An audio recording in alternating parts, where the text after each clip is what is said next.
Mystery. What lies within the dense trees and foliage? Last spring I learned you can never know for certain. Gordon Thomas is the first person I remember coming out of the woods a changed man, and I don't mean in some spiritual self-discovery sense. Just the opposite. Gordon Thomas seemed to have lost himself entirely. Gordon wasn't a friend exactly, more of an acquaintance. I knew him to be a strong spirit, though. He often came into the smoothie bar, where I work, with someone he was about to take on a hike.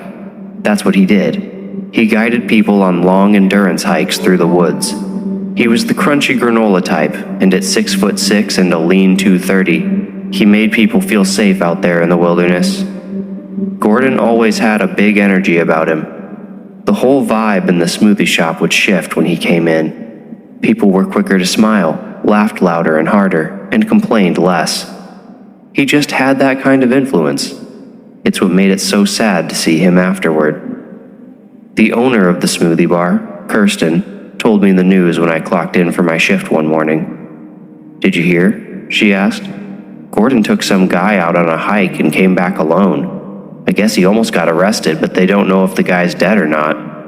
"What? Why would Gordon kill someone? The guy must have run off alone or something, right?" I asked.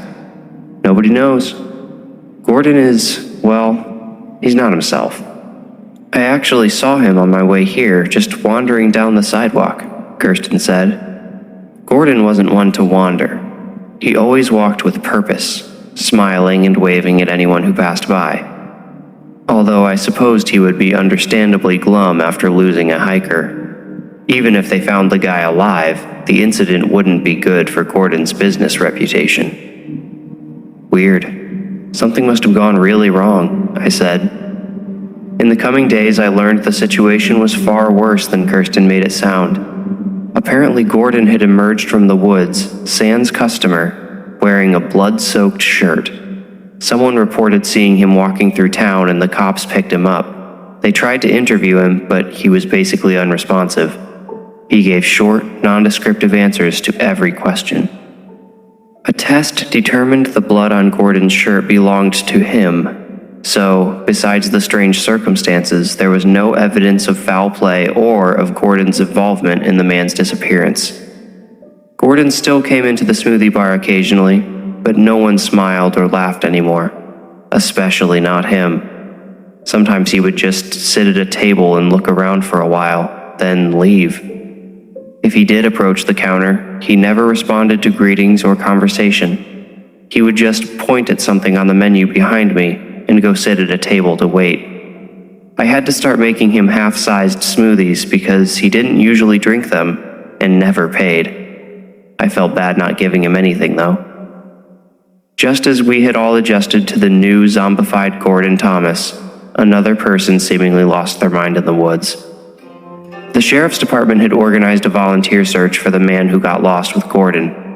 They planned and executed a thorough search of the woods. However, when they did a head count at the end of the day, they came up one short.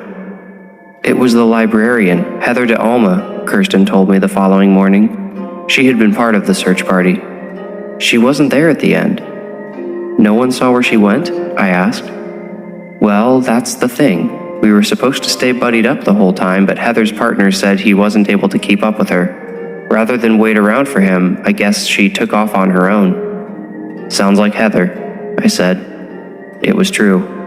Don't let the librarian title fool you. Heather was no mousy bookshelver. I heard Heather had been a Marine at another time, but now enjoyed the quiet, slower pace of the library. Or maybe she needed it. She was headstrong, boisterous, and wouldn't put up with any nonsense. I wouldn't have put it past her to break away from a less capable search partner and try to be a hero. There had been a small effort to locate Heather that night, but the deputies called it off once it got dark. They didn't want to lose anyone else. They launched another search in the morning, but there wasn't much of a turnout. Honestly, I think we all expected Heather to come marching out of the woods carrying the missing man over her shoulder. She would come out of the woods on her own 2 full days later, but she didn't bring anyone with her. Much like Gordon, she had changed. Her face had become expressionless.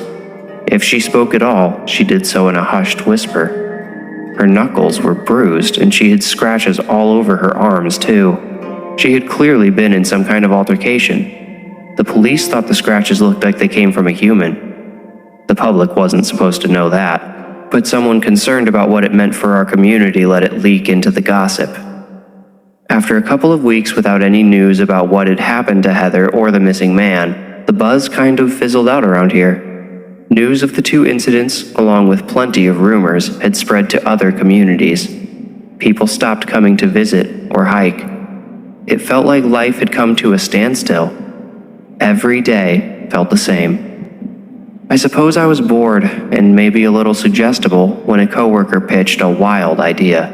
A stupid, dangerous, wild idea. "Let's go find that missing guy," my coworker Brandon suggested on a Saturday morning. We only worked together on Saturdays since Kirsten liked to take weekends off. Still, we got along well and always had a good time together. "An entire search party couldn't find that guy, but you think the two of us could?" I asked, not fully taking him seriously.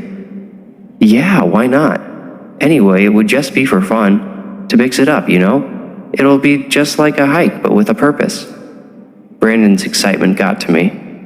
I hadn't done anything adventurous since Gordon's incident, and I certainly hadn't gone near the woods. Enough time had passed for me to forget the haunting energy that had fallen over the town in those days. I wondered why I hadn't already done anything to break up the monotony. "All right," I agreed. "We'll do it tomorrow. I'll come get you at 10. I rode my mountain bike to Brandon's duplex at 10 the next morning. I found him outside, geared up and ready to go. He slung his backpack over his shoulder and threw his leg over his bike. "Ready to do this?" he asked. I wasn't totally sure I was, but I trusted Brandon. I knew we would stick together and get out okay. "Ready," I replied. Without another word, we clicked our bikes into gear and headed toward the woods. There is a public trail that leads into the woods. It only goes a couple of miles deep before it loops back around, though. That's why people like having someone like the former version of Gordon Thomas to guide them deeper in. But with our bikes and GPS, Brandon and I felt confident enough to venture beyond the path on our own. When we reached the point at which the trail looped around, we pedaled around the trees and brush and into the deep, as us locals call the forest beyond the trail. A few yards into the deep, we found a slight downward slope. As we rode, the slope became steeper. Soon we were both holding our brakes to keep from rolling out of control as we navigated between trees, logs, and bushes. Brandon and I didn't speak much. It took all our focus to stay upright and not collide with anything. Eventually, the ground leveled out and we seemed to reach the base of the hill. "Did you know our town was built on a mountain?" Brandon joked as we caught our breath. "How are we going to get back up?" I asked seriously. Brandon's face lost some of its light. He looked back up the hill. "I guess we'll need to save some energy," he said. "We'll probably have to walk the bikes back up there." We rested for a few minutes before pressing on. After a short ride, we came to a wide stream. A tree had fallen across it. I found a muddy footprint stamped on its bark. "This must be the way Gordon brought people," I thought aloud. "Gordon hasn't been here for weeks. You really think his footprints would still be here?" Brandon made a fair point, but the footprint had to belong to someone. "Well, either way, if we want to keep going, we'll have to ditch the bikes," I said. I didn't see how we could get them across the narrow tree without gambling our safety. Brandon was already leaning his bike on a tree and unclipping his helmet. "Brandon, I don't want to go too much further," I admitted. "Nobody else knows where we are. They won't know where to look if we don't come back." "Don't worry, we'll stick together," he replied. We crossed the stream and continued for a while on foot. With no trail to follow, the best we could do was follow the sun and see where it led us. Hills rose and fell around us like waves on a stormy sea. We could rarely see more than a couple 100 feet ahead due to the small peaks. The dynamic hike wore us down substantially. I started to worry I wouldn't have enough energy to make it back, a concern I voiced to Brandon. "Yeah, you're right. Bummer," he said. "Hey, before we head back, I gotta pee." "All right, hurry up though," I said. "I'm getting hungry for something besides a granola bar." Brandon started walking away. "Hey, where are you going?" I asked. I thought we were sticking together. What, do you want to watch me take a leak? Just sit tight, man. I'll be right back, he replied. He walked up a slope and disappeared behind a wide tree at the top. I waited. I probably waited longer than I should have. After almost 2 minutes passed without a sound, I called out, "Brandon?" No response. I rolled my eyes. It would be just like him to pull this kind of prank on me. I didn't want to give him the satisfaction of scaring me, but I had a sneaking feeling that something bad had happened to my friend. Hi, we're Meg Bashmaner And Joseph Fink. of Welcome to Night Vale, and on our new show, The Best Worst, we explore the golden age of television. To do that, we're watching the IMDb viewer-rated best and worst episodes of classic TV shows. The episode of Star Trek, where Beverly Crusher has sex with a ghost. The episode of The X-Files, where Scully gets attacked by a vicious house cat. And also the really good episodes, too. What can we learn from the best and worst of great television? Like, for example, is it really a bad episode, or do people just hate women? The Best Worst, available wherever you get your podcasts. The world of Sonic the Hedgehog has been thrust into a not-so-dark, not-so-stormy hard-boiled detective story that probably nobody saw coming. Follow Sonic and the intrepid Chaotix Detective Agency as they take on their biggest case yet. This high-flying, action-packed adventure will take them across the world, fighting for every clue they can find. It's one heck of a tale, which is good, because this story might be the only thing that can save their lives. Well, if that's all, I can just dispose of you. Wait, what? All will be revealed in Sonic the Hedgehog presents The Chaotix Case Files. Listen now, wherever you get your podcasts. The Chaotix are on the case. You'd better get ready for a quick punch in the gut if you're planning to ambush me, I said as I approached the tree Brandon had used as a bathroom. I put up my guard and went around the tree. No one jumped out at me. No one was there. I couldn't see Brandon anywhere at all. I called his name a few times without a reply. I examined the base of the tree, and I could see where Brandon had urinated, but the liquid trailed off into the leaves. Then I noticed the drag marks. 2 even lines had been carved through the leaves and dirt. They went all the way down the slope and then around another hill. That's as far as I could see from my vantage point. I knew I couldn't leave him, but I couldn't help but fear whatever took him might take me too. Before running after him, I pulled out my phone to call for help. No signal. I guess we had lost service when we went down that enormous hill. As quietly as possible, I followed the drag marks. They continued around the next slope and over another. I was sweating heavily, but not from the activity. My body shivered and trembled with nerves. My panic increased when I noticed a few drops of blood beside one of the drag marks, and then I found one of Brandon's shoes. From the top of the next hill, I saw something I hadn't expected. A house. A rough log cabin, to be more accurate. It looked handmade and unstable, but not very old. Some of the wood still had a fresh, bright color of young wood. The drag marks and a thickening blood trail led straight to the cabin's front door. I had been expecting to find some terrible animal at the end of the trail. I thought it might be something I could shoo away and rescue Brandon if he was still alive. Although I should have, based on the rumors about Heather DeAlma's wounds, I hadn't considered that I'd face a human adversary if I tried to intervene. A human adversary who had silently overpowered my friend and dragged him through the woods. I wondered if there might be more than one. I crept from tree to tree, circling the cabin and paying close attention to its windows. I didn't want to be spotted. Coming around the back, I noticed a tree standing only a couple of feet from a window. I took a deep breath, trying to steady my racing heart, and began my approach. I froze for a moment when I saw something move in the window. It was white like a sheet, appearing one moment and vanishing the next. I crawled the last few feet to reach the tree. I could hear someone talking on the other side of the window. He had a deep, lilting voice.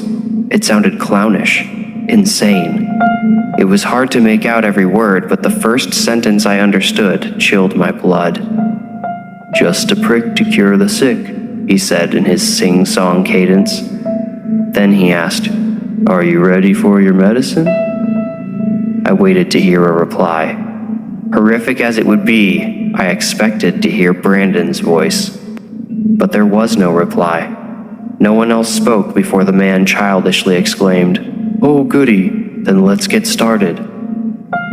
I felt a palpable urgency in the air. Somewhere an invisible clock was counting down and the bell was about to ring. I had to poke my head out from behind the tree to see through the window. I saw a dirty white lab coat as wide as a ship's sail. The man wearing it was hunched over something on a table. I couldn't see what it was at first, but when the enormous man stood tall and stretched, I saw Brandon lying on the table in front of the man, unmoving. Brandon's captor stepped away from the table to do something out of my view. With him out of the way, I got my first full look at Brandon's situation. His shirt had been removed and was being used to prop up his head like a pillow. His eyes were closed, and his mouth hung open. Blood from the gash in his forehead had trickled down his chest, which I was grateful to see rising and falling. His feet and hands were bound to the table. The man who had tied Brandon up returned to the table side. This time he took a position near Brandon's head instead of his feet.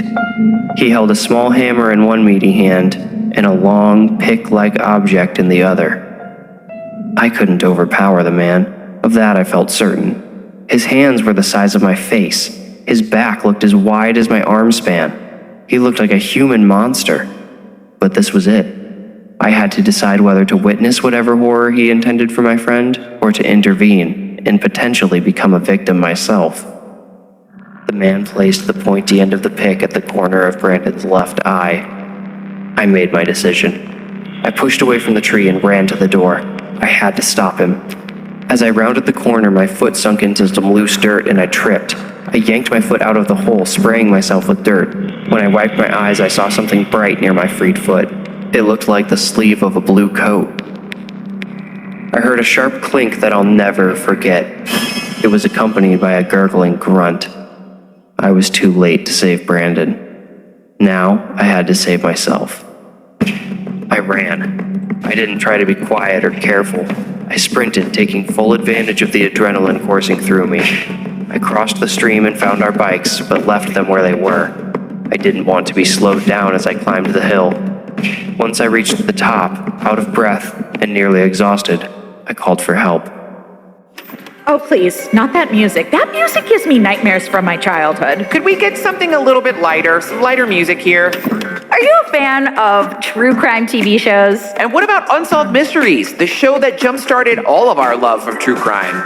I'm Ellen Marsh. And I'm Joey Taranto. And we host I Think Not, a true crime comedy podcast covering some of the wildest stories from your favorite true crime campy TV shows all the way to Unsolved Mysteries. Baby, you will laugh, you will cry, you'll think about true crime in a whole new way, and you'll also ask yourself, who gave these people mics? New episodes of I Think Not are released every Wednesday with bonus episodes out every Thursday on Patreon. And every Monday, you can listen to our True Crime Rundown, where we go over the top true crime headlines of the week. So come and join us wherever you listen to your podcasts.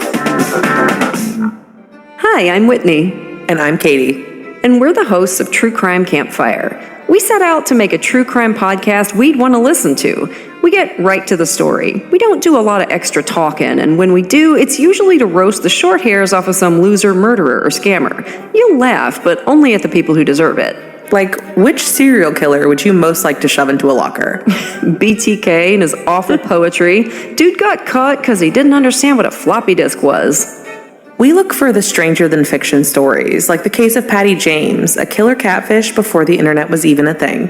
Or Howard Walmsley, a sentient wad of damp laundry who convinced his town he'd won the lottery, fleeced local businesses out of thousands, and then became a romance scammer. We've covered tons of cases you've never heard of. Cults, scammers, killers. So come find your next great binge. Listen to True Crime Campfire on Apple Podcasts, Spotify, or wherever you get your podcasts. New episodes every Friday. The police came, along with some curious townsfolk who had seen all the emergency vehicles rushing to the woods. I led everyone back down the hill where we made a shocking discovery. I was wrong about being too late to save Brandon. We found him a few yards from the base of the hill. He was sitting next to our bikes, flipping one of the pedals idly. "Brandon?" I asked. He looked at me as if he recognized his name, but he didn't recognize me. I could tell by the way he stared right through me. He looked around at everyone else with the same blank gaze. Red filled his eye and trickled from the corner as if he were shedding tears of blood. Some people stayed back to help Brandon while I led the deputies to the cabin. I didn't want to go back, but the cops wouldn't let me stay behind. I guess they wanted to keep an eye on me and keep me away from Brandon. Once we located it, the police surrounded the cabin and ordered the man to come out. He didn't respond. They closed in a little tighter and one officer approached a window. "It's empty," he said. I couldn't believe it. Had the man heard us coming and gotten away? I heard a rush of crunching leaves behind me and spun around. The giant was lumbering towards me with the bloody pick raised above his head. His lab coat, stained with blood and dirt, flapped wildly around him. I stumbled back and fell. A thunder of gunfire erupted all around me. The man barely flinched as bullets tore through him and splashes of blood burst from his chest and stomach. He got all the way to me before his nose exploded and he finally collapsed. I had to roll over to avoid being crushed. As I'm sure you've guessed, the body of the missing man was dug up from the shallow grave I had tripped on. Gordon, Heather, and Brandon have never been the same. Doctors and surgeons have tried to undo the damage done by the maniac in the woods, but failed in all 3 cases. Fingerprints revealed the man's identity as Frank Haron, a disgraced professor who had been fired after spreading some controversial ideas about old-fashioned medical practices for mental patients, including ice pick lobotomies. It seems, although we'll never be certain, that Frank had built his cabin in the woods to study these practices on his own and prove he was right. He had clearly gone insane. Unfortunately, he wasn't stopped before spreading insanity to others. Gordon, Heather, and Brandon. We can only hope that their brand of sanity will never give birth to the same horrors as Frank's.